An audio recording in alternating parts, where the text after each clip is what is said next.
Esto es Sonido Cultura, el sonido de la cultura nacional. Si las expresiones culturales fueran colores, la cultura argentina sería un arcoíris sin fin. Ahora, Marina Glesser en Territorio Singular, una paleta infinita en forma de sonido. Hola a todos, soy Marina Glesser y otra vez les doy la bienvenida para transitar este territorio singular. Un programa de radio que forma parte del ciclo Sonido Cultura del Ministerio de Cultura y que nos invita a repasar los diferentes territorios culturales de nuestro país. Una vez más, durante esta hora que compartiremos, podremos recorrer las particularidades y variedad de expresiones que nos ofrece nuestra cultura y nuestra tierra. ¿Qué tendremos para el programa de hoy?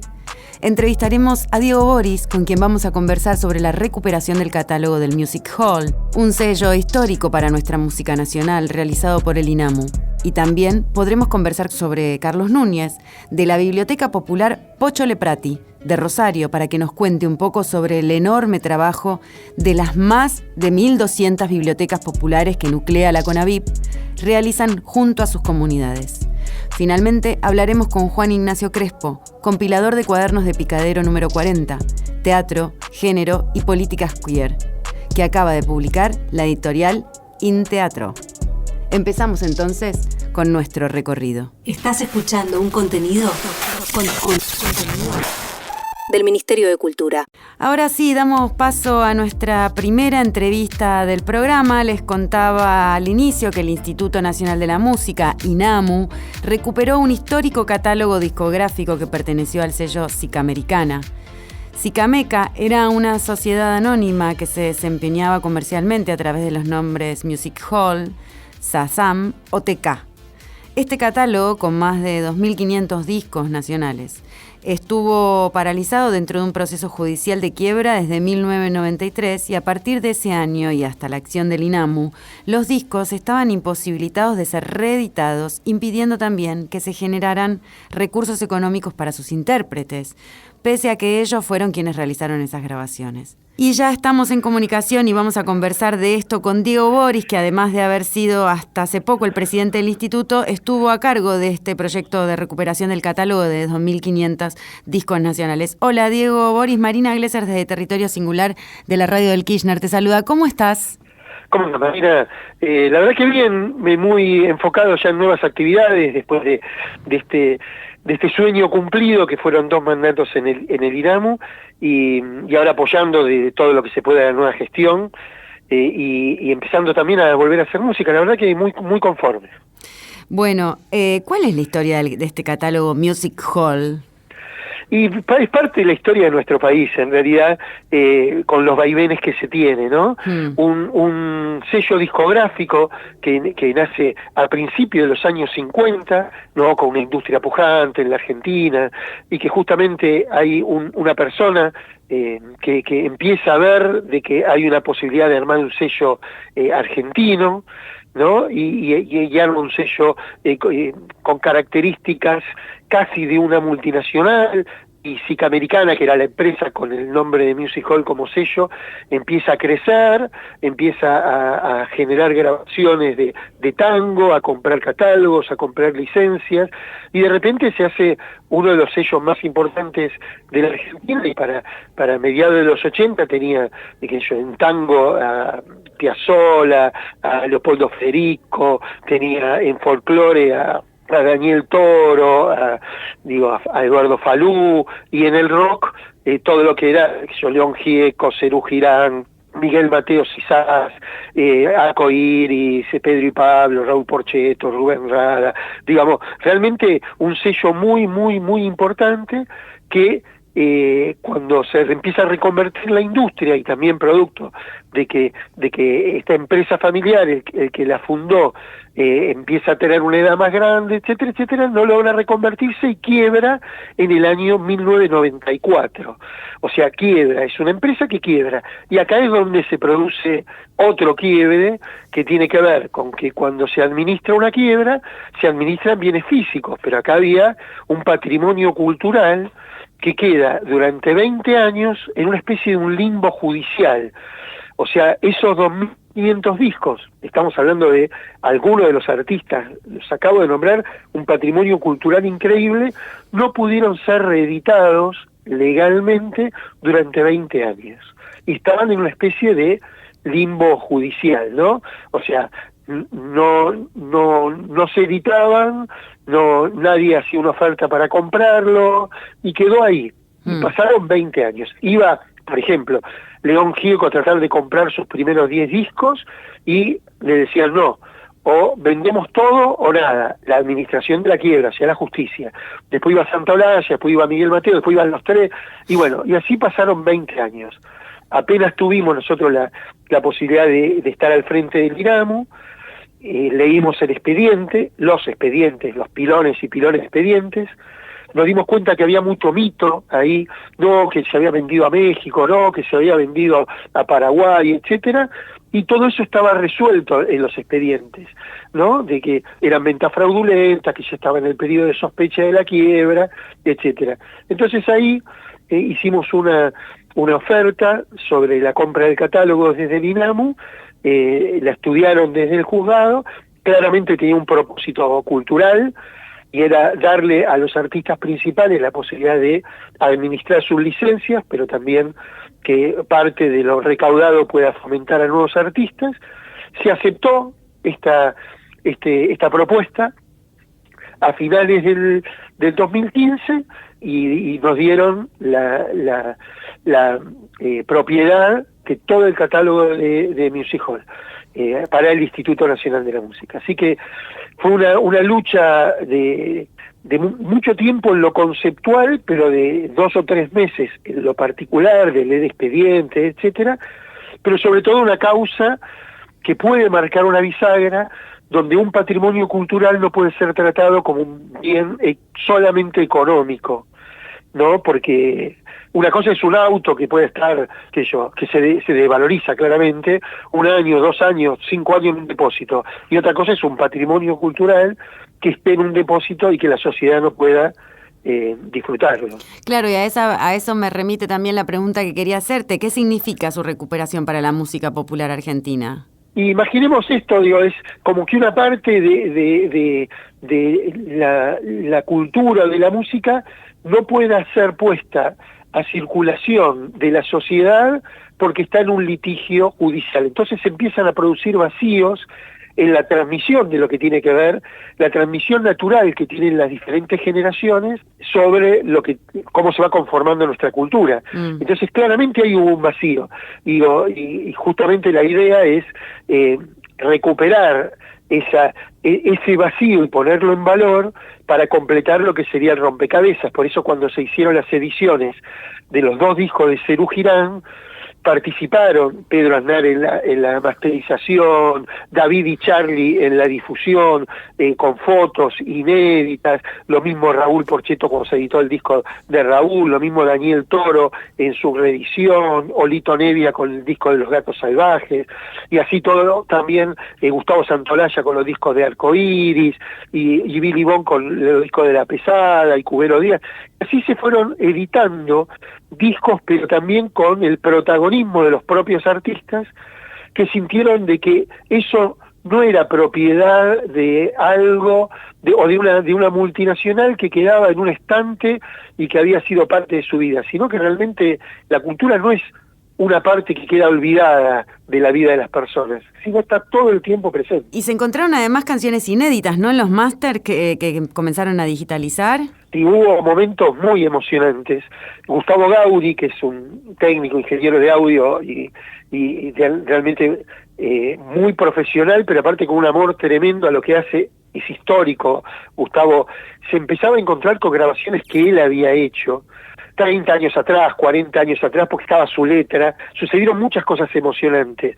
Fatoruso también veía su letra y dibujitos en algunas cintas, pero hubo una en especial que Gustavo lo tomó como Gauri, como una causa hasta como personal, una cinta que en la caja decía Piazzolla y que estaba toda enrollada la cinta. Era realmente un trabajo como de varios días de desenrollarla. Cuando se sale del centro una cinta es muy difícil. y cuando empezó a sonar esa cinta después de 2 días de desarrollarla y se empezaron a escuchar versiones de Piazzolla, ¿no? Inéditas, realmente fue muy emocionante, porque si no hubiese sucedido eso se perdía. Y escuchar cómo tocaban en vivo, porque en ese momento la grabación era en vivo, no había posibilidad de multipista como ahora, de corregir o de agarrar un pedacito de una toma, cortar y pegar, sino que arrancaba la canción y terminaba. Y también eso hay que estudiarlo después en las universidades. ¿Por qué? Las universidades de música. Porque claramente ahora con las nuevas tecnologías, cuando vos cortás y pegás, te suena el primer estribillo igual que el segundo, igual que el tercero. Sí. Y claramente el dramatismo o la interpretación no es la misma en el primer estribillo, del segundo y el tercero. Y cuando uno escucha a Piazzolla tocar con el quinteto y ve cómo van modificando a medida que van pasando las estrofas, el dramatismo, la intención, son realmente clases que cualquier conservatorio debería dar para lo que tiene que ver con el arte, ¿no? En general. Pero ese fue uno de los casos, una cinta de Piazzolla que fue hermoso. Y después también escuchar las masterizaciones de Pedro Aznar sobre los 2 discos de Serú Girán, cómo ganaron, es tremendo. Hay un videíto que subieron ahora David Lebón, Pedro Aznar, y en el sitio de Instagram y las redes de Serú Girán, que ellos están escuchando cuando Pedro, Charlie y David están escuchando cuando Pedro les muestra el resultado de la masterización. Y ver la cara de David y de Charlie es realmente muy emocionante. Y lo pueden ver ahora porque lo subieron la semana pasada. Qué lindo lo que estás contando, Diego Boris, de este catálogo de más de 2.500 discos nacionales.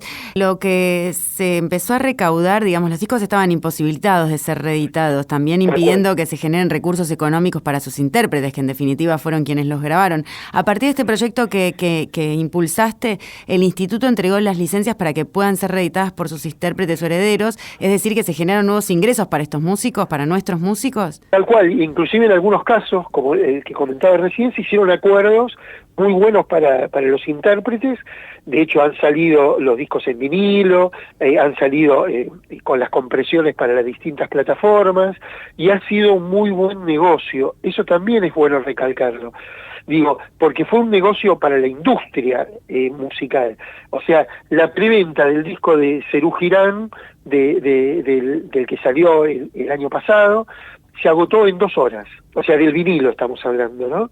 O sea, son fenómenos que también pueden ser comerciales, pero que lamentablemente lo más concentrado de la industria musical los declaró como que eso era pasado, porque todo el tiempo están buscando cómo generar nuevas situaciones. Pero la cultura claramente nunca es pasado, es parte constitutiva de nuestra sociedad y todo el tiempo está volviendo. Así que también fue un muy buen negocio para los artistas y también para el INAMU, porque el INAMU se quedó con un derecho de comunicación al público, que es un derecho intelectual, que se paga cuando la música circula y hay cuando la música se emite y hay gente, derecho de comunicación al público, boliche, pelotero, etcétera, etcétera, y ese dinero sirve para fomentar a grupos y solistas que nunca grabaron. Excelente. Y lo que se recaude por comunicación pública será destinado al programa Mi Primer Disco. ¿De qué se trata este programa? Claro, justamente... lo que me estabas diciendo es el mismo. Claro, se llama se llama el programa. Mi Primer Disco, tal cual, ahí está bien preciso. Gente que nunca grabó, que pueda grabar, utilizando en algún sentido algo de los recursos que se generan por este derecho intelectual, ¿no? Que, no sabía que era el mismo programa, Mi Primer Disco, de este programa que ya habías definido, que ya habías descrito. Está justo porque vos diste el nombre exacto. Claro. Una vez en la vorágine, da por conceptos geniales, pero vos diste justo el nombre exacto. Mi Primer Disco, que es justamente para artistas que nunca tuvieron la posibilidad de grabar. Excelente. Y más allá de esta acción, fuiste fundador y 2 veces director del INAMU.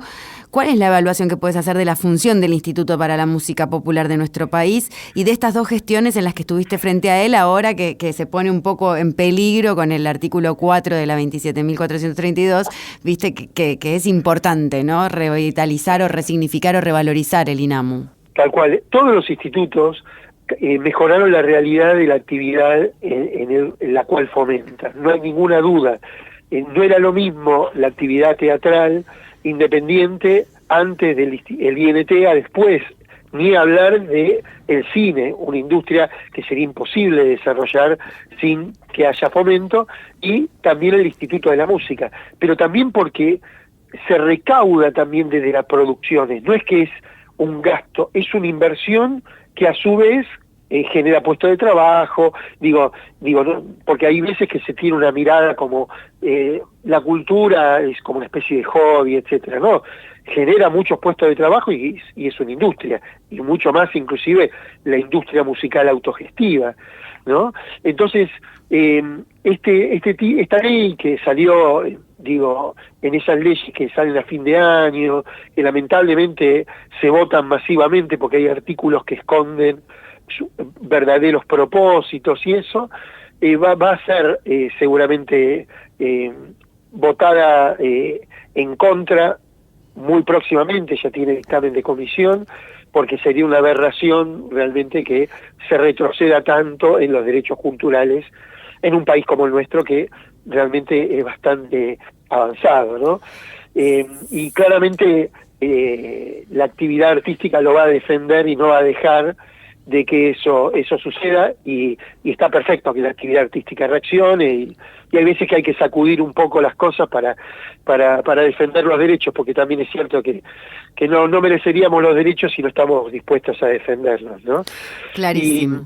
Y con respecto al INAMU, para mí fue un sueño cumplido. La verdad que 8 años estuve al frente del organismo, pudimos hacer todo lo que humanamente pudimos hacer, fuimos al borde de todo lo que se podía, y se generó una instancia donde las nuevas autoridades, Bernabé Cantlon y Chano Bogarín, van a hacer que el INAMU crezca muchísimo. Son 2 personas y 2 artistas extraordinarios, así que la verdad que, a diferencia de como dice Calamaro, que dice todo lo que termina mal, acá no, acá terminó una etapa, terminó bien, y ahora tratar de aportar desde donde uno pueda. Estamos con el álbum de figuritas de la música argentina para que pueda llegar a todos los colegios, estamos aportando desde donde se pueda, con unísono también, ad honorem, por supuesto, las colaboraciones que uno hace van a ser ad honorem, pero tratando de sumar, ¿no? Te agradecemos mucho y te mandamos un beso grande. Abrazo grande. Pueden conocer más sobre la recuperación de este catálogo en el documental La historia del catálogo discográfico del Music Hall, que encontrarán en el canal de YouTube del INAMU. Lo encuentran así, YouTube por su nombre, Instituto Nacional de la Música, y pueden consultar toda la información sobre la actividad del organismo en sus redes, por la página web www.inamu.musica.ar, en Instagram y en Twitter, @InamuArgentina, o en Facebook, @Instituto Nacional de la Música Argentina. Nos vamos con un tema de un disco legendario que forma parte del catálogo Music Hall recuperado. Es El Mendigo en el Andén, del primer disco de Serú Girán, llamado también Serú Girán, temazo.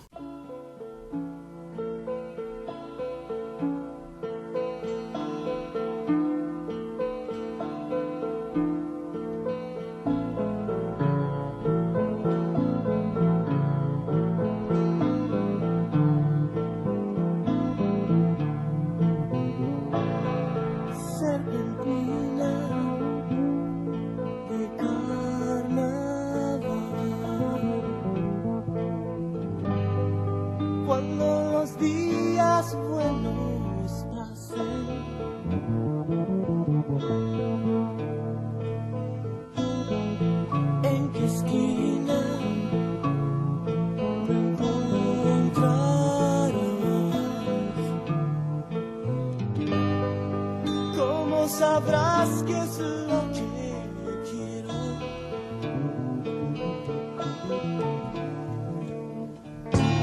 Si suave es tu corazón, ya no volverás a.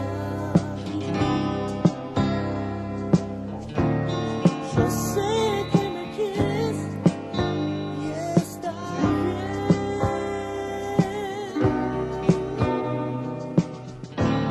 Yo seré siempre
En este bloque vamos a recorrer el valiosísimo trabajo que hacen las más de 1.200 bibliotecas populares que integran la Comisión Nacional de Bibliotecas Populares CONABIP en todo nuestro país.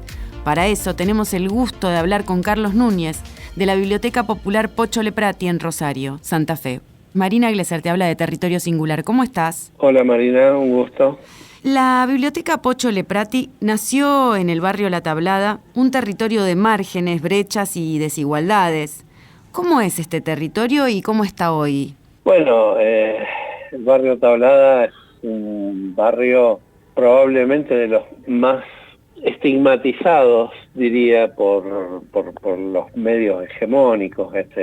Siempre se habla del barrio a partir de todo lo que tiene que ver con cosas que existen realmente, que tiene que ver con situaciones vinculadas a violencia, narcotráfico, pero junto con eso hay un gran espacio de producción cultural, colectiva, de ámbitos distintos. Es el barrio que desde los 50 albergó y nació ahí todo lo que es la Biblioteca Vigil, que tanto también ha aportado a la cultura popular y nacional.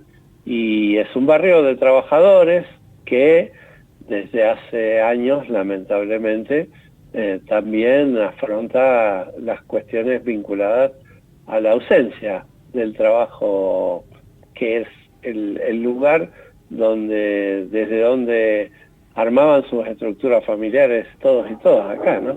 Sí.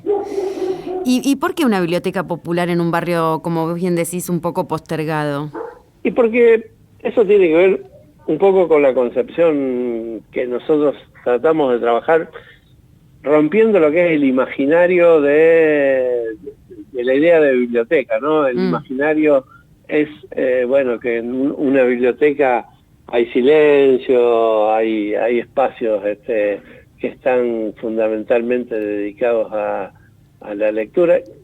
Nuestra biblioteca, al menos, tiene unas características, que es un espacio donde se producen muchas cosas. Es un espacio que tiene un jardín de infantes hoy, tiene una radio comunitaria, también todos los viernes hay una olla comunitaria para 150 raciones que se distribuyen entre familias que son las que más lo requieren acá en el barrio.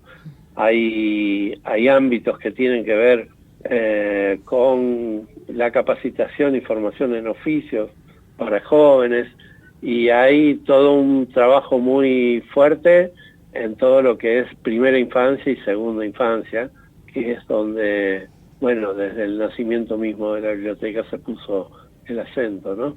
Para nosotros es como una comunidad de aprendizaje, como un ámbito donde todos los que participamos de un lado y del otro estamos en perspectivas de aprender permanentemente.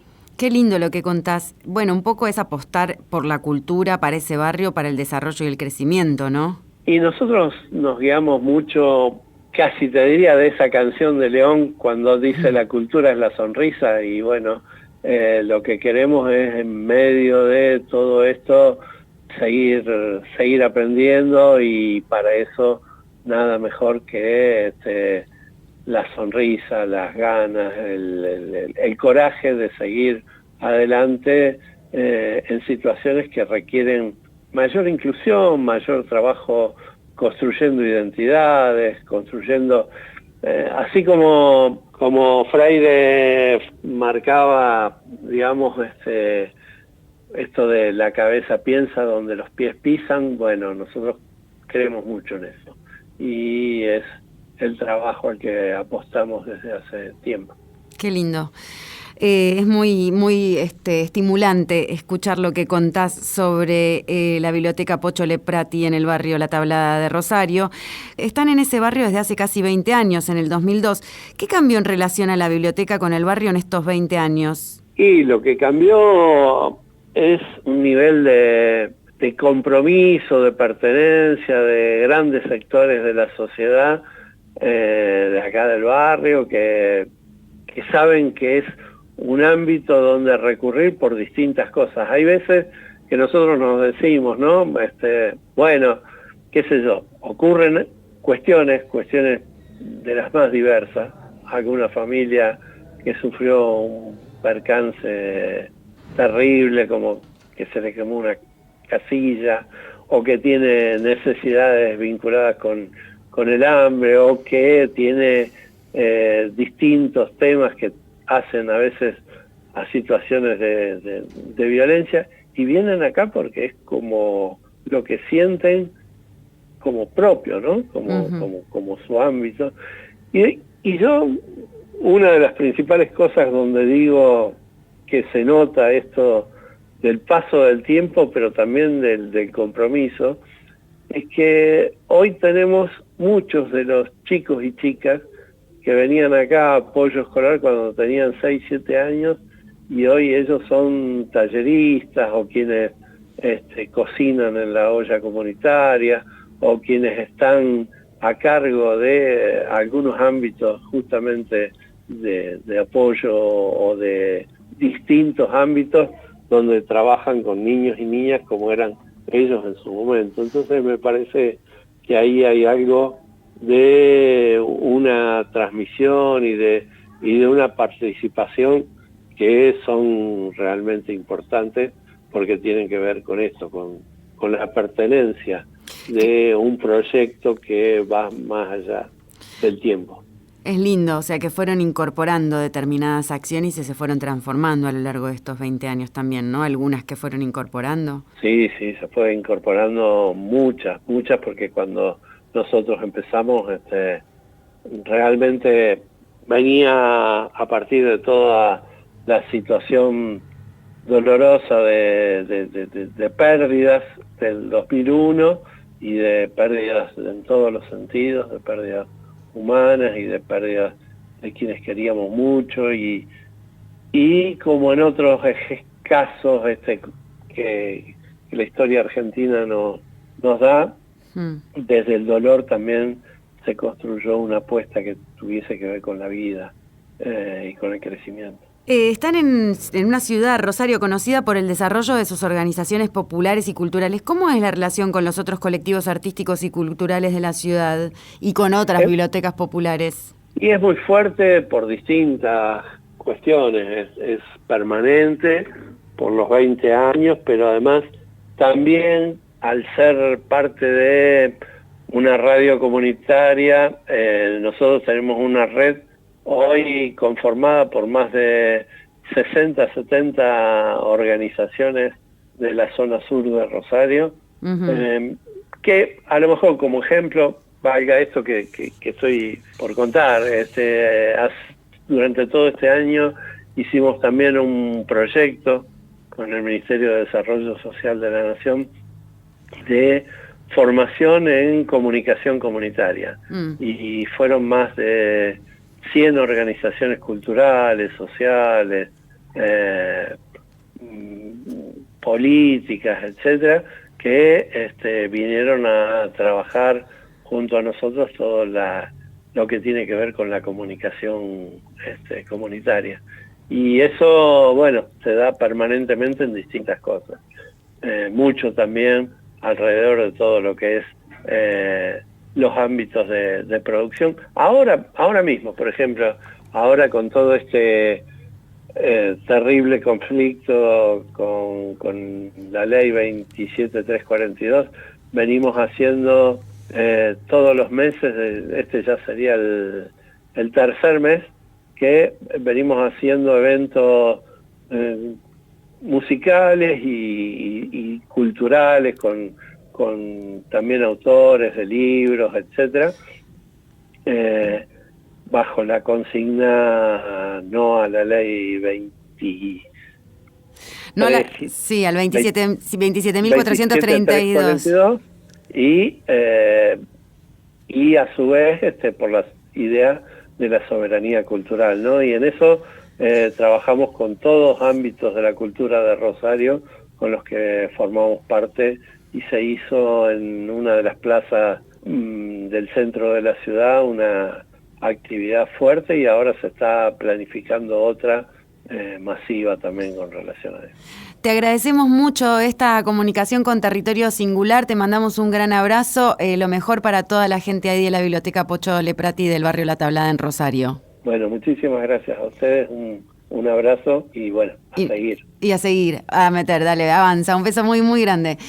Era Carlos Núñez de la Biblioteca Pocho Leprati. En las redes, si quieren saber más sobre la CONAVIP, pueden ver su página en la web, que es www.conavip.gov.ar, e ir chequeando las novedades, ver fotos de las actividades e incluso enterarse de próximas fechas en su Instagram, @CONAVIPOK.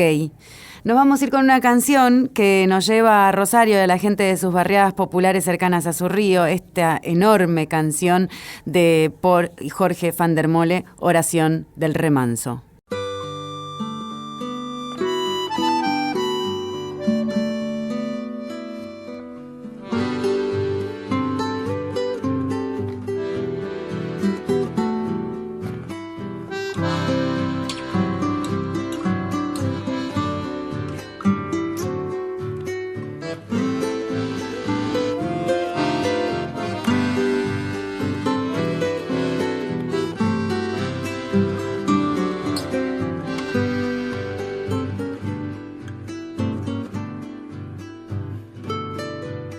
Soy de la orilla brava del agua turbia y la correntada que baja hermosa por su barrosa profundidad. Soy un paisano serio, soy gente del remanso Valerio, que es donde el cielo remonta vuelo en el Paraná. Tengo el color del río y su misma voz en mi canto sigo, el agua mansa y su suave danza en el corazón. Pero a veces oscura, va turbulenta en la ciega hondura y se hace brillo en este cuchillo de pescador.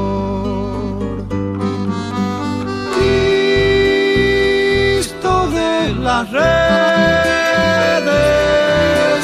no nos abandones, y en los espineles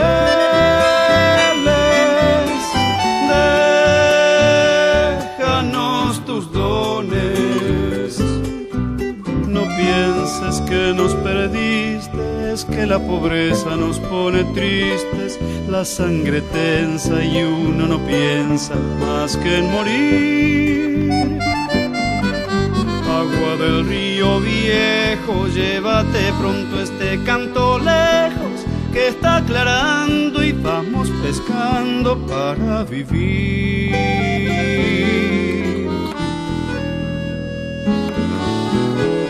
Llevo mi sombra alerta sobre la escama del agua abierta y en el reposo vertiginoso del espinel. Sueño que alzo la proa y subo a la luna en la canoa y allí descanso, hecha un remanso mi propia piel.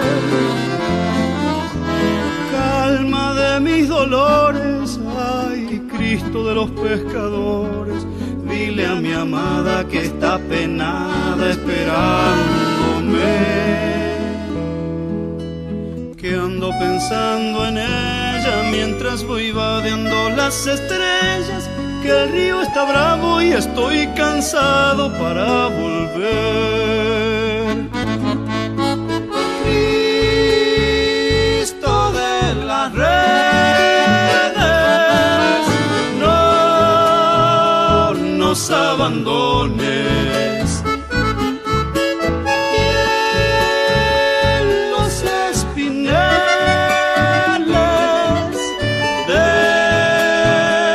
déjanos tus dones. No pienses que nos perdiste, es que la pobreza nos pone tristes, la sangre tensa y uno no piensa más que en morir. Agua del río viejo, llévate pronto este canto lejos, que está claro aclarando y vamos pescando para vivir. Agua del río viejo, llévate pronto este canto lejos, que está aclarando y vamos pescando para vivir.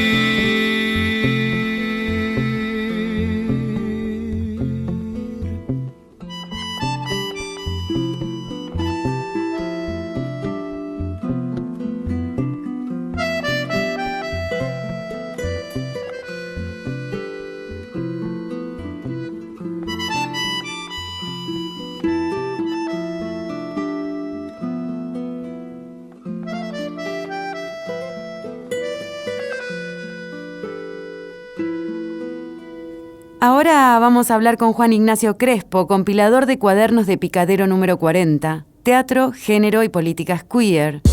Juan Ignacio nació en Buenos Aires en 1979, estudió la carrera de realizador cinematográfico a principios de 2000.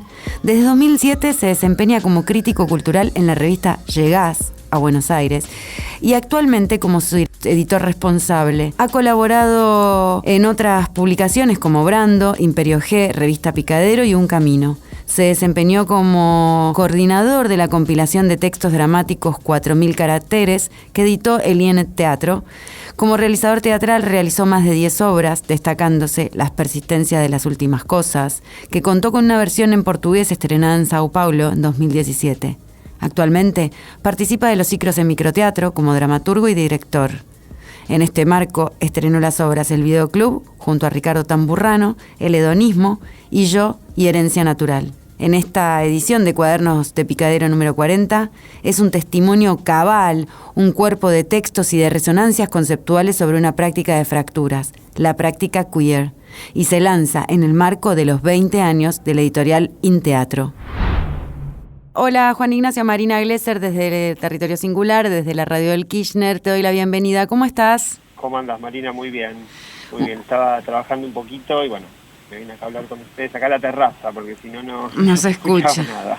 Un gusto saludarte, bueno, y preguntarte, el INT, el Instituto Nacional del Teatro, publica estos cuadernos de Picadero número 40, Teatro, Género y Políticas Queer, en el marco de los festejos por los 20 años de la editorial del INT.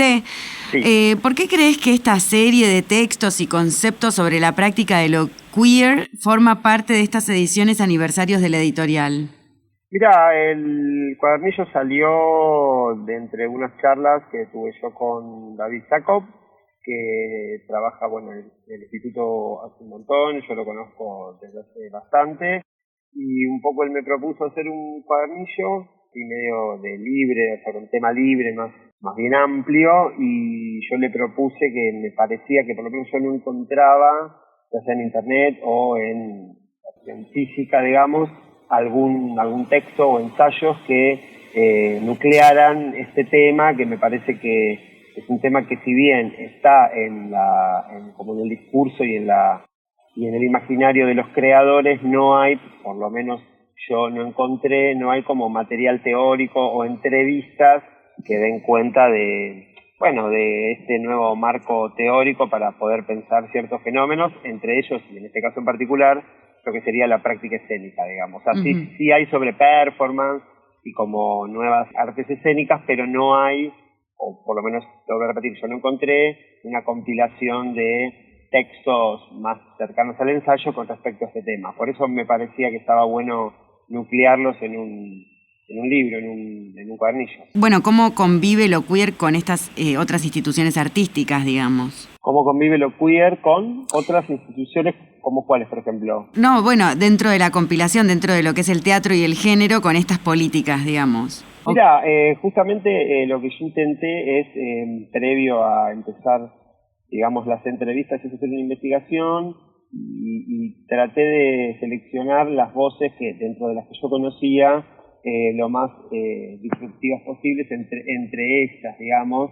Entonces por eso busqué a un teórico de arte, después busqué a una directora más cercana al feminismo que es Mariela Asensio, después busqué a también una doctora en artes que tiene un marco epistemológico feminista, digamos, o sea, intenté que el cuadernillo pudiera ser leído casi como una especie de texto literario, estructurado de esa manera, siendo que el último texto, que es el de Leonor Silvestri, quizás entiendo yo que es la más combativa y la más, entre comillas, anarquista en su pensamiento, fuera el que problematizara todos los otros textos.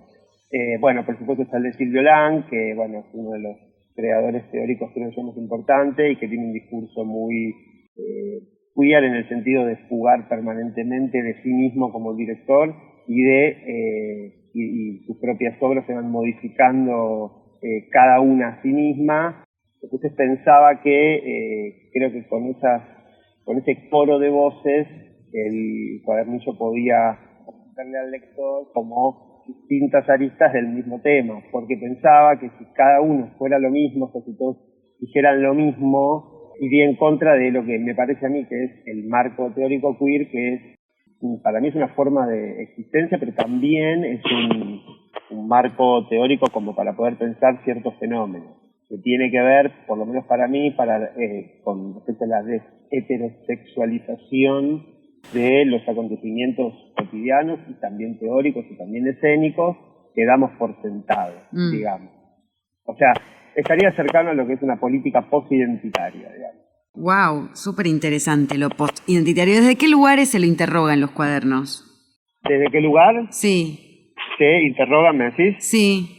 Mirá, yo no, o sea, pero con respecto a otros cuadernos o a este mismo. No, a este mismo, digo. Mira, yo traté de que cada uno de los entrevistados desde su propia práctica, que es distinta en general, porque una cosa es, por ejemplo, un becario del CONICET y otra cosa es, por ejemplo, Marcelo Corena, que es un performer queer, plebeyo, villero, definirse, creo que cada uno me iba a decir cosas distintas, entonces fui por el lado que me parecía a mí más interesante de su propia práctica cotidiana. Por ejemplo, en el caso de Lucas Martinelli, él es un intelectual, es un académico, y entonces hace como todo un marco previo a leer el cuadernillo, o sea, si bien es una entrevista, de cómo podría intervenir las políticas queer como una lectura de la historia del arte, por ejemplo. Entiendo. Que de alguna manera tiene algún sesgo revisionista.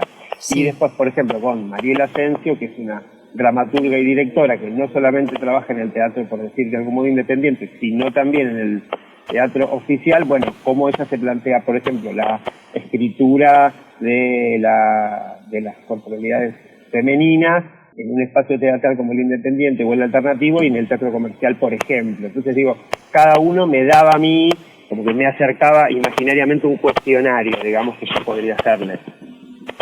Entiendo. Este es un programa que recorre la cultura con perspectiva federal. ¿Pensás que podemos superponer el mapa de los territorios de lo queer con el de nuestros territorios culturales para descentralizar y desheterocentrar las artes escénicas? ¿Hay un queer imposible ahí? Hay un queer posible, mira, yo creo que sí. Justamente para la otra publicación del Instituto, para la revista del Instituto del INT, yo hice una nota con Guillermo Baldo, que es un director cordobés, que yo vi su obra La niña que fue Cirano en la Fiesta Nacional de La Pampa, y justamente en la nota que le hice, como que él reflexionaba que hacen falta más obras con este sesgo, no solamente con la visibilización de lo gay o de lo lésbico, etcétera, sino con una forma de encarar los proyectos inevitablemente devienen una forma de encarar una existencia que a él le hubiera servido cuando era chico. Lo que yo creo es que si bien no creo que sea lo mismo este tipo de ideas en una gran metrópolis que en una ciudad por ahí más menos habitantes o más periférica a lo que sería el centro, creo que es necesario como para dar los primeros pasos en poder acercar una política que no tome, por decir de algún modo, la heterosexualidad como una priori, digamos. Claro. No solamente en las existencias privadas, sino también en cualquier actividad que uno lleve adelante. Te agradecemos mucho esta conversación con Territorio Singular y te despedimos hasta la próxima. Bueno, muchas gracias a ustedes. Un abrazo grande, gracias. Gracias, chao, chao. Cuadernos de Picadero número 40, Teatro, Género y Políticas Queer, está disponible para lectura online y descarga directa desde el sitio web de la editorial Inteatro, www.inteatro.gov.ar/editorial. Para más información sobre las actividades del INT, pueden consultar las redes sociales del Instituto Nacional del Teatro, www.inteatro.gov.ar y su Instagram, @inteatro_.arg. Nos vamos escuchando Tupé, de la banda Bife. Tupé.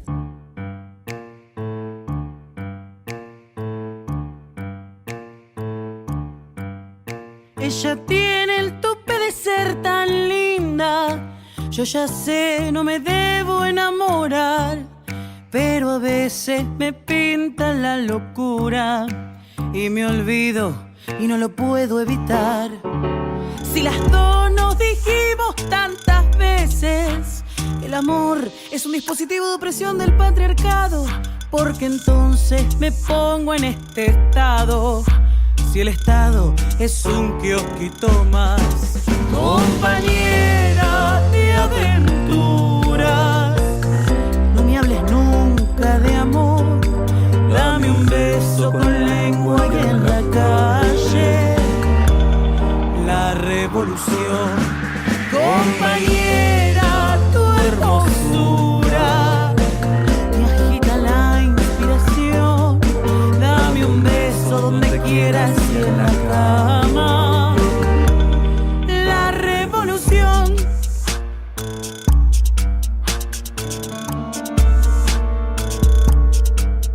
Ella tiene palabras tan jugosas y los labios tan llenos de miel, y el tatuaje ese que me vuelve loca, loca tanto que no puedo ver que el amor es el dios de las ateas y hace daño su turbia religión.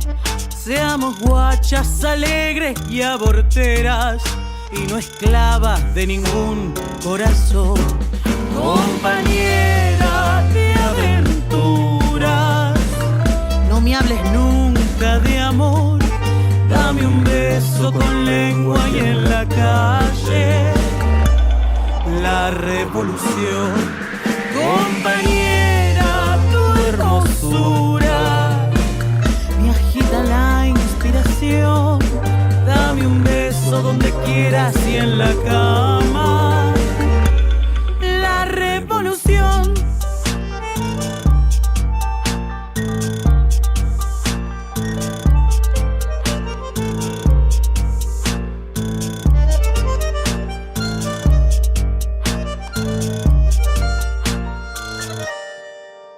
Llegamos al final de nuestro recorrido de hoy. Antes de irnos, queremos contarles sobre la convocatoria de apoyo a festivales nacionales de cine del INCA. Pueden inscribirse y solicitar apoyos para realizar festivales, muestras y semanas de cine en todo el territorio nacional para los meses de septiembre, octubre y diciembre de 2022. La inscripción para recibir apoyos está el 1 de junio y lo haces a través de la página del INCA, www.inca.gov.ar, y abrió la convocatoria al concurso de artes visuales del Fondo Nacional de las Artes. Esta edición tiene premios regionales, además del Gran Premio y el Premio Nacional. Hay tiempo para inscribirse hasta el 30 de junio. Encuentran toda la información del certamen en www.fnartes.gov.ar. Recuerden que para ir a ver la traducción Prueba 8 de Matías Feldman en el Teatro Nacional Cervantes es hasta el 3 de julio. Las entradas están disponibles en Alternativa Teatral y la boletería del teatro. También pueden ir a visitar en la Biblioteca Nacional la muestra Contar Malvinas, hasta el 31 de julio, que a 40 años de la guerra propone una de las tantas formas de contar Malvinas.